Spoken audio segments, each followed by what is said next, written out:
Bismillahirrahmanirrahim. Ismaqal iyo daawasho haboon halkani warbaahinta halbeega wararka waxaad ku soo dhawaataan warka warbaahinta saaxiibayaal qodobada aan idin hayna waxaa ka mid noqonaya waxaa sii xoogeystay khilaafka u dhaxeeya madaxweynaha hore ee Soomaaliya Cali Mahdi iyo madaxweyne Farmaajo. Khilaafkaasi muxuu sala ku hayaa waalidin la wadaagi doona xilli Cali Mahdi uu diiday aqoonsi uu sameeyo madaxweyne Farmaajo magaalada Muqdisho wadooyinkeedana uu ku maro toogasho ka dhacday magaalada Muqdisho iyo faahfaahin toogashadaasi laga helayo mas'uuliyiin ka tirsan degmada Qoryooley oo weerar lagu dilay kadib safar ay uga soo baxeen magaalada Marka.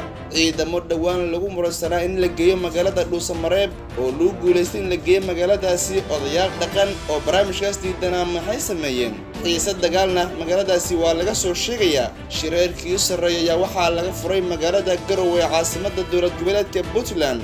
qodobada ayaan idin haynaa saaxiibayaal taariikhdu waxa ay ku beegan tahay 15 bisha 9 2019 u diyaar garooba saaxiibayaal faahfaahinta qodobadii aad maqasheen oo dhammaystiran channelkan halbeega wararka saaxiibayaal subscribe si aad u heshaan warar iyo warbixino xasaasi ah.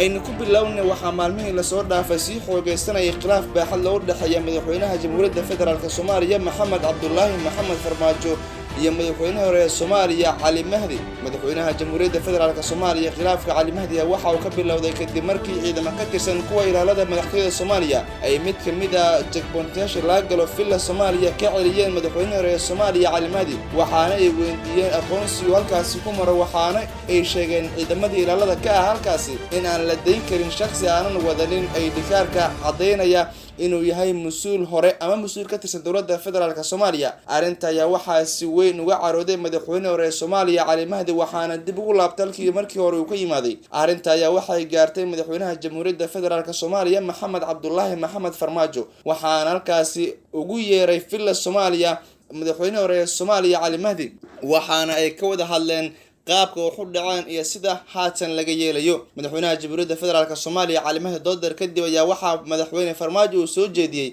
in Cali Mahdi loo sameeyo ay dhikaar ay leedahay nabad iyo nolol kuna maro wadooyinka magaalada Muqdisho. arrinta ayaa waxaa si weyn uga carooday Cali Mahdi, waxaana uu sheegay inuusan aqbali doonin in kaar ay leedahay nabad iyo nolol uu ku maro wadooyinka magaalada Muqdisho xilli horay xilka madaxweynaha Jamhuuriyadda Soomaaliya uga soo noqday dalkan Soomaaliya. arrinta ayaa waxaa khilaafka markii uu soo xoogeystay kadib waxaa xalinta khilaafkaasi ku baxay gudoomiyaha gobolka Banaadir ahna duqa magaalada Muqdisho Umar Finish iyo xildhibaano ku beelahay madaxweynaha hore ee Soomaaliya. hase yeeshee waxay ku guuldareysteen inay warcad ka keenaan madaxweynaha hore ee Soomaaliya ilaa iyo weli waxaan xal la gaarin khilaafkan u dhaxeeya madaxweynaha hore ee Soomaaliya Cali Mahdi iyo madaxweyne Farmaajo, waxaana la ogeyn halka uu ku dambeyn doono. xirnaashaha wadooyinka magaalada Muqdisho ayaa waxa ay keentay dhibaatada dhalisay in la yiraahdo madaxweynaha hore ee Soomaaliya waxaa lagu sameynayaa kaar nabad iyo nolol ay leedahay, waxaan dhib weyn lagu qabaa xirnaashaha wadooyinka oo shacab fara badan ay kala kulmayaan dhibaato xoogan wadooyinkaasi xirnaashahooda. magaalada Garowe caasimadda Puntland ayaa waxaa lagu qabtay shir aad u sareysa.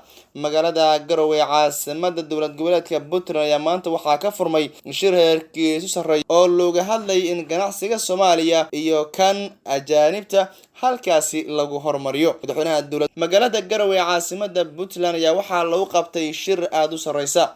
magaalada Garowe caasimadda dowlad goboleedka Puntland ayaa maanta waxaa ka furmay shir heerkiisu sarreeya oo looga hadlay in ganacsiga Soomaaliya iyo kan ajaanibta halkaasi lagu hormariyo. goboleedka Puntland ku-xigeenkiisa xildhibaano ka tirsan dowlad goboleedka Puntland ayaa waxaa halkaasi ka furan shirkaasi, waxaana kasoo qayb galay madax aad u sareysa oo ka yimaaday wadamada caalamka. madaxweyne Saciid Cabdillaahi Dani oo shirkaasi qayb galaya waxa uu sheegay in loo baahan yahay in la hormariyo dhaqaalaha deegaanada dowlad goboleedka Puntland. magaalada Garowe ayaa maalmihii la soo dhaafay waxaa sii xoogeysanayay dhaqaalaheeda, waxaana horumaro kala duwan ay ku tilaabsanaysay magaaladaasi. shirkan ayaa waxa uu socon doonaa dhowr maalmood, halkaasina waxaa lagu soo bandhigi doonaa shirkado ganacsi oo ku yaala gudaha magaalada Garowe ama deegaanada dowlad goboleedka Puntland kaasi oo lagu dukaamaysan doono. madaxweynaha dowlad goboleedka Puntland ayaa waxa uu kula dardaarmay inay si laba jibaaraan tayada ganacsigooda, waxa uuna sheegay in halkaasi loo baahan yahay in horumar weyn la gaaro dhanka ganacsiga. ciidamo lagu muransanaya waxa ugu dambeyn maanta laga dejiyay magaalada Dhuusamareeb. waxaa goordho magaalada Dhuusamareeb ee xarunta dowlad goboleedka Galmudug la geeyay ciidamo aad u tababaran kuwaasi oo laga qaaday qaybo kamid ah gobolka Hiiraan. Ciidamadaasi ayaa waxa ay dhawaanahanba ka taagnaa muran xoogan in la geeyo magaalada Dhuusamareeb. Qaadista ciidankan oo uu muran badan ka taagnaa muddooyinkii dambe ayaa hadda xal laga gaaray iyada oo ugu dambeyntii lagu guuleystay in la geeyo magaalada Dhuusamareeb. Odayaasha dhaqanka magaalada Beledweyne ayaa horey waxay uga biyadiideen in ciidamadani la geeyo Galmudug iyagoo sheegay in baahi weyn oo dhanka amniga ay ka jirto qaybo kamid ah gobolka Hiiraan. Arrintan ayaa dhalisay xiisad xoogan oo u dhaxaysa saraakiisha ciidamada xoogga dalka iyo odayaasha, taasi oo haatan xal waara laga gaaray. Ciidamadan ayaa waxaa la sheegayaa inay ka howlgeli doonaan magaalooyinka waaweyn ee gobolka Galgaduud ama deegaanada Galmudug iyaga oo ka shaqeyn doona nabadgelyada deegaanadaasi. Dhawaan ayaa la filayaa in doorasho ay ka dhacdo Galmudug, taasi oo ay qabanqaabinayso dowladda federaalka Soomaaliya.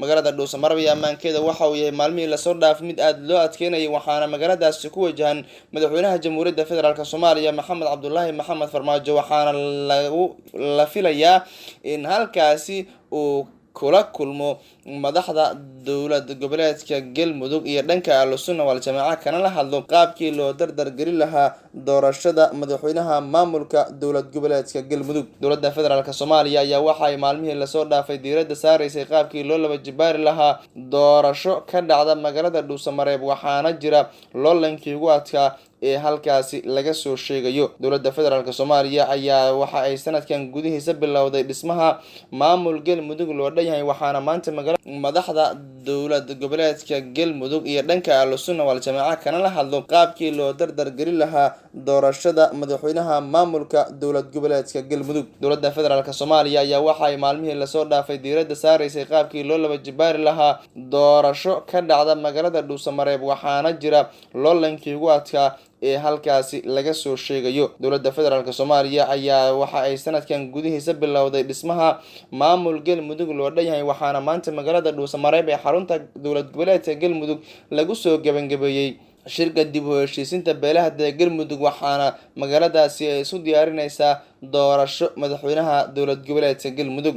Ergo ayaa waxa ay kusii qulquleysay maalmihii lasoo dhaafay magaaladaasi, hase yeeshee waxaana la shaacin goobta la qaban doono doorashada madaxweynaha dowlad goboleedka Galmudug. Madaxda ugu sareysa jamhuuriyadda federaalka Soomaaliya ayaa waxa ay maalmihii lasoo dhaafay isaga daba naqanayeen magaalada Dhuusamareeb ee xarunta dowlad goboleedka Galmudug, halkaas ay kulamo kala duwan kula lahaayeen madaxda ugu sareysa Ahlusunna wal Jamaaca iyo kuwa dowlad goboleedkaasi. kooxaha hubaysan ayaa waxa ay maanta toogasho ka geysteen gudaha magaalada Muqdisho. Faahfaahin dheeraad ah ayaa toogashadaasi ka soo baxaysa. Kooxaha hubaysan ayaa lagu soo waramayaa in maanta askari ka tirsan ciidanka dowladda federaalka Soomaaliya ay ku dileen isgoyska Sanca ee magaalada Muqdisho. Raggan dilka geystay oo watay biskoolado ayaa waxa ay toogteen askari oo la sheegay inuu xirnaa dharka tuutaha militariga Soomaaliya.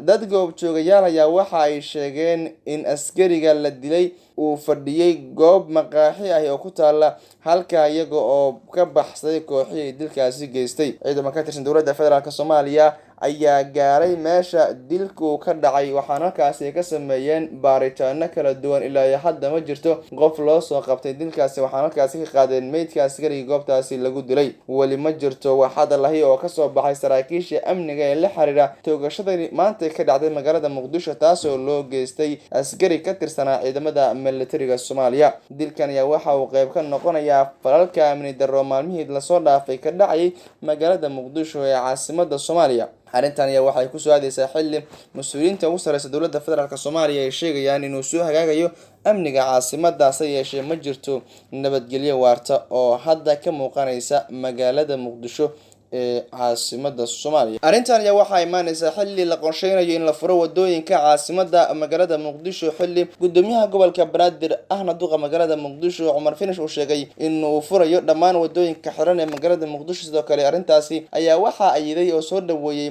dhammaan hay'adaha ammaanka dowladda federaalka Soomaaliya, waxaana loo saaray furista wadooyinka magaalada Muqdisho guddi ka shaqeeya furista wadooyinkaasi, kuwaasi oo laga sugayo inay qabtaan howlaha furista wadooyinka caasimadda. ilaa iyo weli ma jirto qorshe cadi oo lagu sugayo ammaanka, waxaana ay sheegayaan taliska booliska Soomaaliya inay sugi doonaan amniga shacabka ku nool magaalada Muqdisho, lana furi doono wadooyinka xiran ee ku yaala magaalada Muqdisho. hase yeeshee waxa ay soo taraya dilalka ka dhaca mararka qaar gudaha magaalada Muqdisho, waxaana baxsada shakhsiyaadka dilkaasi ka geysta magaalada iyadoo aysan jirin cid loo soo qabto falalkaasi. Hay'adaha ammaanka dowladda ayaa waxa ay sheegaan inay ku raad joogaan shakhsiyaadka dilalka ka geysta magaalada, ayna soo qaban doonaan dana sharciga la horkeeni doono. ilaa iyo haddasa wax cad oo lagu sugayo amniga magaalada ayaan inoo muuqan. guud ahaan warkii ka daawanayseen warbaahinta halbeega saaxiibayaal, waan naga intaa isma dhaafno. wassalaamu calaykum waraxmatullaahi tacaala wabarakaatu.